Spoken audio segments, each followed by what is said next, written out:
2025 ഡിസംബറിലാണ് വൈകുണ്ഠ ഏകാദശി അല്ലെങ്കിൽ സ്വർഗ്ഗവാതിൽ ഏകാദശി വരണത്. ഈ പ്രാവശ്യം ഏകാദശി വരണത് ചില സ്ഥലങ്ങളിൽ 30-ാം തീയതി ആയിട്ടും ചില സ്ഥലങ്ങളിൽ 31-നും ആചരിക്കുന്നുണ്ട്.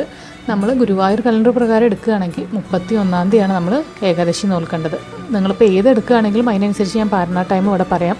ചിലപ്പോൾ നമ്മുടെ അടുത്തുള്ള അമ്പലങ്ങളിലൊക്കെ ചിലപ്പോൾ 30-ാം തീയതി ആയിട്ടായിരിക്കും ഏകാദശി എടുക്കുന്നത്, ചില അമ്പലങ്ങൾ 31-നായിരിക്കും. അപ്പോൾ നമുക്ക് അമ്പലത്തിൽ പോണവരൊക്കെയാണെങ്കിൽ അതിനനുസരിച്ച് ഡേറ്റ് നോക്കിയിട്ട് എടുക്കാം. പക്ഷേ ഗുരുവായൂരിൽ എടുക്കുന്നത് 31-ാം തീയതിയാണ്.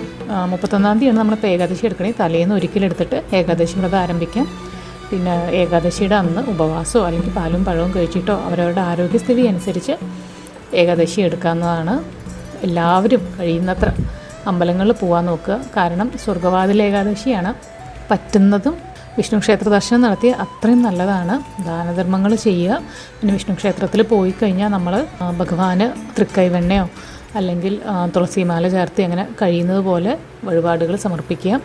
പിന്നെ പിറ്റേന്ന് 1-ാം തീയതി ജനുവരി 1-ന് പാരണം വീടേണ്ട സമയം 7:14 മുതൽ രാവിലെ 7:14 മുതൽ 9:18 വരെയുള്ള സമയത്താണ് പാരണം വീടേണ്ടത്. ഇത് ഞാൻ 31-ാം തീയതി ഏകാദശി എടുക്കുന്നവർക്കുള്ള ടൈമാണ് ഞാൻ പറഞ്ഞിരിക്കുന്നത്. ഇനിയിപ്പോൾ നിങ്ങൾ 30-ാം തീയതിയാണ് ഏകാദശി നോൽക്കണമെങ്കിൽ പാരണം വീടേണ്ടത് 31-ാം തീയതി ഉച്ചയ്ക്കാണ്. 1:26 മുതൽ 3:31 വരെയുള്ള സമയത്താണ് പാരണം വീടേണ്ട സമയം വരുന്നത്.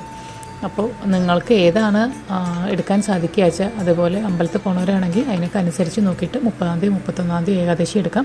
ഗുരുവായൂരിൽ വരുന്നത് 31-ാം തീയതിയാണ്.